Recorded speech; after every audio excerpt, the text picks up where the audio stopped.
今天买了一些草鱼腩，切成块，我们来清洗干净。鱼肚子上呢有黑膜，一定要给它处理干净，这个黑膜比较腥。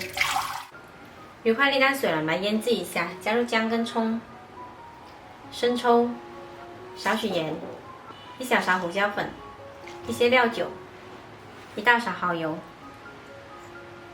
再来一些花生油，抓均匀，腌制30分钟。趁这个时候，我们来浸泡一些干香菇。鱼腩腌好了，我们来起锅热油，把两面的煎香，稍微晃动一下，地上呢也要给它煎到。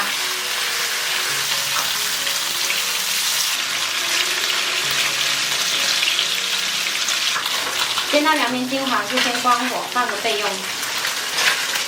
再重新拿个砂锅加少许油，把我们的姜跟蒜头还有香菇放进来炒香。炒出香味了之后呢，加入洋葱，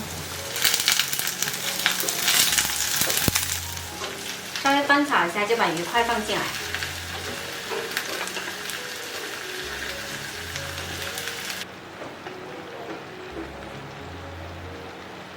再把腌鱼的汁放进来，盖上盖，调中火焖3分钟。时间到啦，撒上葱段跟红椒，盖上盖，再焖15秒。边上可以淋上少许料酒。好啦，我们这一道带有浓郁香菇味的柑橘鱼腩就做好啦。